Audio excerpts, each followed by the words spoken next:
خبر آپ تک پہنچا رہے ہیں کہ اسلام آباد کے دیہی علاقے شریف آباد میں دکان میں آگ لگ گئی ہے۔ آتش زدگی سے 3 افراد جھلس کر زخمی ہو گئے ہیں۔ تفصیل کیا ہے یہ جان لیتے ہیں، فہد بشیر ہمارے ساتھ ہیں۔ فہد، تفصیل کیا ہے بتائیے گا۔ دیکھیں، بالکل کرال کے علاقے شریف آباد میں دکان میں آتش زدگی کا واقعہ سامنے آیا ہے، جبکہ امدادی ٹیمیں جیب کنواں پر پہنچ گئی ہیں۔ امدادی سرگرمیاں ریسکیو ٹیموں کی جانب سے اس وقت جاری ہے۔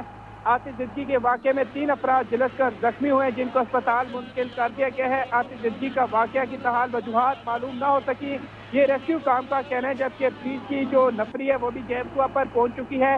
ایریا کو کارڈن آف کر دیا گیا ہے۔ ریسکیو آپریشن بھی اس وقت سے بس مکمل کیا جا رہا ہے، جبکہ اس افسوسناک واقعے میں 3 افراد جھلس گئے ہیں جن کو فوری طور پہ اسپتال منتقل کر دیا گیا ہے۔ اس وقت جو دکان میں جو آتش زدگی کا واقعہ سامنے ہے، جو ریسکیو ٹیمیں آگ بجھانے میں مصروف عمل ہے۔ جی ٹھیک ہے فہد، یہ بتائیے گا کہ دکان کس چیز کی تھی اور واقعے کی تاحال وجوہات معلوم ہو سکی ہیں کیا؟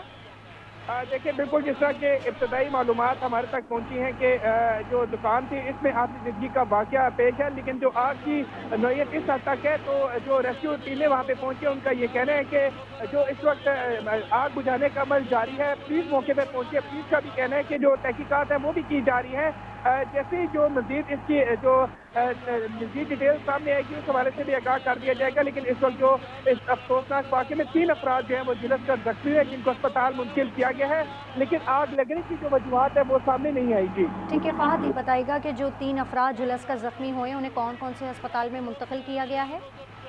دیکھیں، بالکل جس طرح یہ اسلام آباد کرال کے علاقے میں یہ واقعہ پیش آیا تو جو اسلام آباد کے مختلف جو قریبی اسپتال ہے اس کو طبی امداد کے لیے وہاں منتقل کیا گیا تھا۔ جو ریسکیو ٹیمیں فوری طور پہ جیب کنواں پر پہنچی تھی اور جو آگ بجھانے کا عمل اس وقت جاری ہے، اور جو ابتدائی معلومات ہیں اس افسوسناک واقعے میں 3 افراد ہیں وہ جھلس کر زخمی ہوئے تھے جن کو فوری طور پہ اسپتال منتقل کیا گیا ہے۔ ریسکیو کا آپریشن اس وقت بھی جاری ہے، اور یہ جو آتش زدگی کے بعد جو دھواں دور دور تک جو ہے وہ دکھائی دے رہا تھا، اور جو ریسکیو ٹیم ہے اس وقت وہاں پہ جو فائر فائٹرز ہیں وہ آگ بجھانے میں مصروف عمل ہے۔ پولیس کی جو بھاری نفری ہے موقع پر پہنچ چکی ہے، ایریا کو کارڈن آف کر دیا گیا ہے، اور بتایا یہ جا رہا ہے کہ ریسکیو کام کی جانب سے کہ جلد آگ پر قابو پا لیا جائے گا۔ جی جلد آگ پر قابو پا لیا جائے گا۔ امدادی ٹیمیں اس وقت جائے وقوع پر آگ کو قابو پانے کی کوششیں کر رہی ہیں۔ واقعے کی تاحال وجوہات معلوم نہ ہو سکی۔ تفصیل اپڈیٹ کرتے فہد، آپ کا بہت شکریہ۔